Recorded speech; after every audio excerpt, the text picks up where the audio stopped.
Continuing debate, the honourable member for Calgary-Rocky Ridge.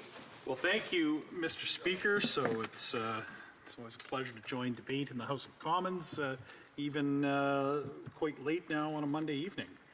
So here we are discussing Bill C-49, a bill that this government tabled to solve regulatory issues and bring them into line with their other bills that they had passed, in particular the Impact Assessment Act, the Bill C-69 of the 42nd Parliament. And the problem with this bill and this sudden urge to ensure its passage by invoking closure and using procedural tools to ensure that this bill, or to force a vote on this bill, is that in the meantime, from the time that they first tabled this bill at first reading, to bring a bill to bring existing environmental regulation into line with their other red tape that they brought in with C-69, is significant portions of C-69 were struck down in court. So, Mr. Speaker, the prudent action that any government would take in this case, in this situation, is to remedy the portions of their existing red tape regime that have been found to be unconstitutional. This government has been found to have trammeled the constitutional prerogatives of provinces. This is what the Supreme Court found in its review of C-69, and yet this government is persisting through Bill C-49 to take this same unconstitutional framework and apply it to offshore projects, both oil and gas, drilling projects offshore, as well as future renewable energy projects like offshore wind production, or perhaps also tidal electrical generation. So on this side of the House, we are the party of energy, and we know that Canadians need reliable energy, they need affordable energy, and they need abundant energy.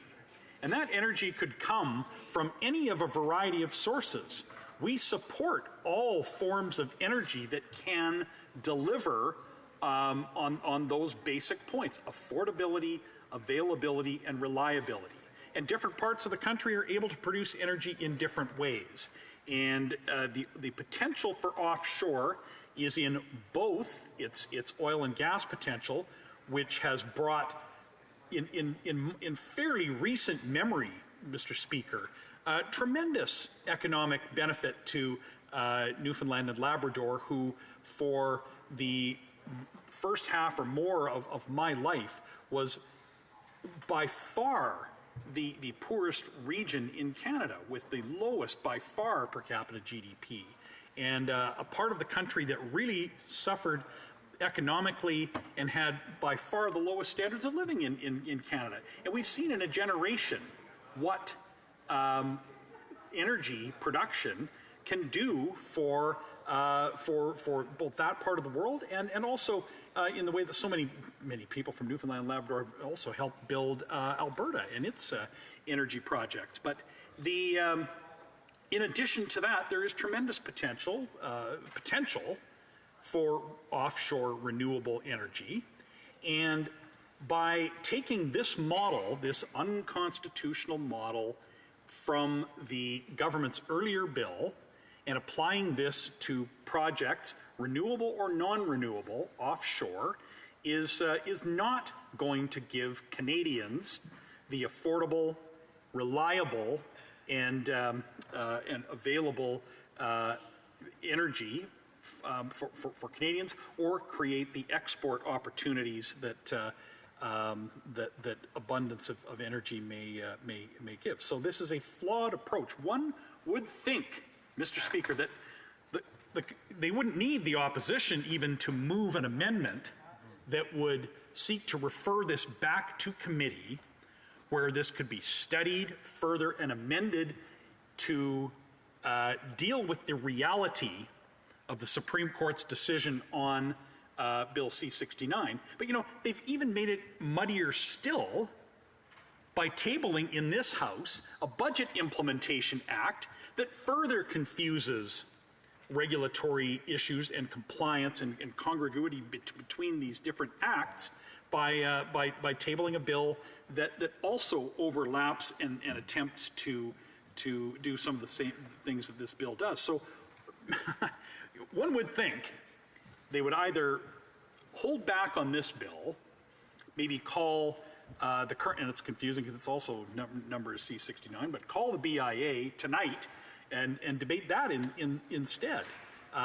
Move that bill along and we'll, I mean, I will vote against it, and I hope that other parties, other members will too, and you know, we can bring the government down and get on with the carbon tax election. But either way, whether the bill passes or not, surely that's a more prudent present step than forcing through this C-49 that has obvious constitutional and regulatory problems to it. So if they won't do it for that reason, if they won't do it, you know, just for compliance with, or get the order right with the BIA versus this bill, at least recognize that the Supreme Court has already weighed in on the substance of this bill and found it unconstitutional. So this belongs back at committee, or perhaps just not called at all. I mean, they've tabled a lot of bills, Mr. Speaker, and a lot of them don't go anywhere. In fact, over this last few weeks, they've tabled a number of bills that they haven't called. So I don't understand, in terms of the management of its legislative calendar, why suddenly the drive to call this bill. So, I mean, this we've seen what kind of red tape this government has given Canadians.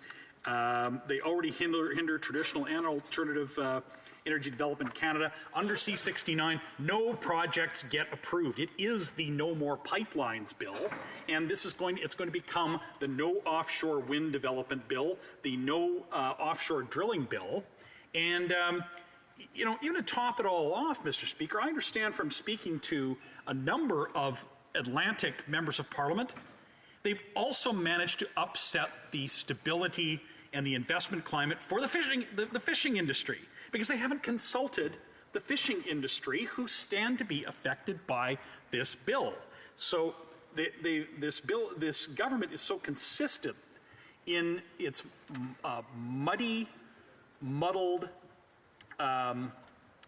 approach to regulation and the creation of red tape. It's time for this government to maybe they ought to fire some gatekeepers instead of find new ways to tie up Canadian businesses and scare away investment. And scaring away investment is exactly what these bills have done. Bill C-69 led to capital flight in this country.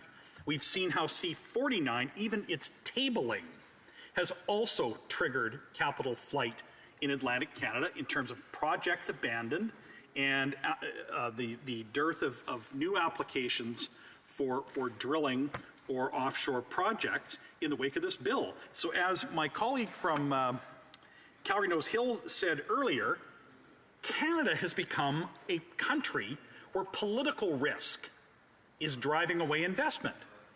Because decision makers, those who allocate capital, don't know from one year to the next just what this government is going to do. They pile on laws that don't stand up in court, and then they're charging along here tonight by calling this bill and having a debate on it as if the Supreme Court decision didn't happen.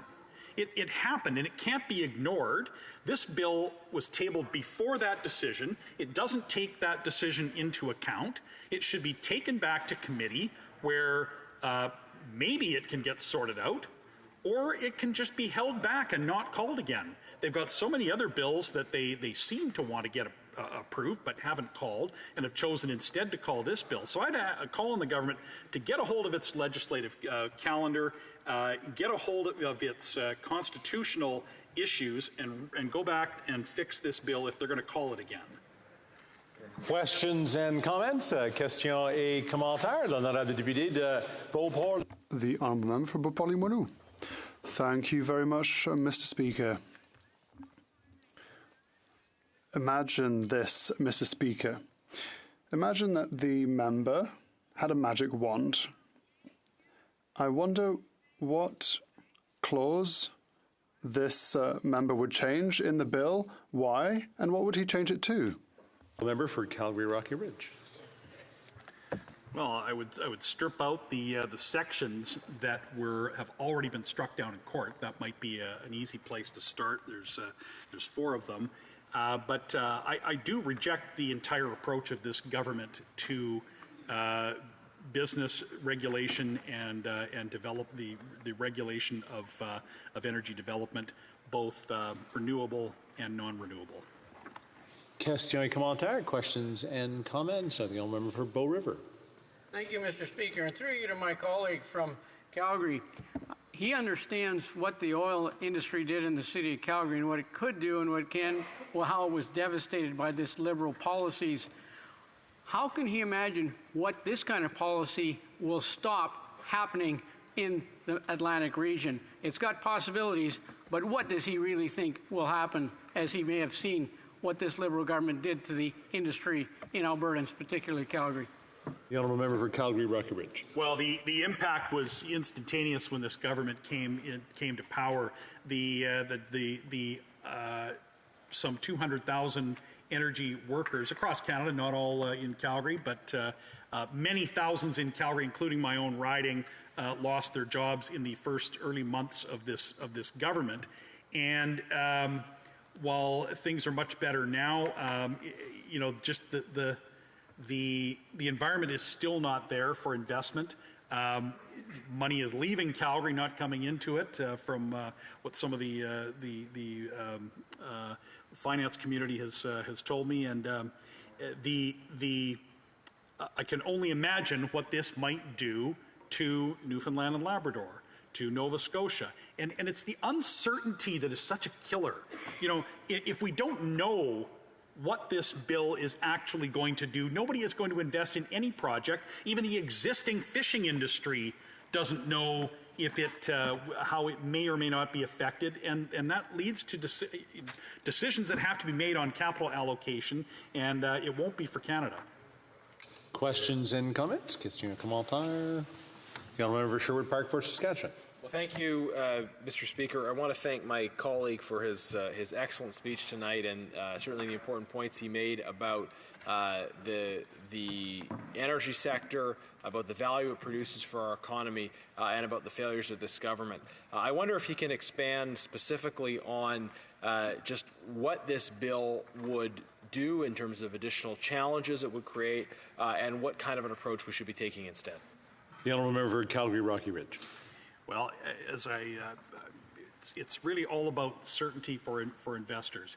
If we don't know, if it's going to take potentially years to get a decision, if a full offshore development and production designated project review can take 1,600 days, people aren't going to apply. And so the uncertainty that this brings, in fact, the uncertainty is there just from the moment they tabled this bill. They should make actually a clear declaration that they are not going to proceed down this road of potential unconstitutional jurisdictional intrusion, and by adding more red tape, they should go with an entirely different approach and start again. Continuing debate.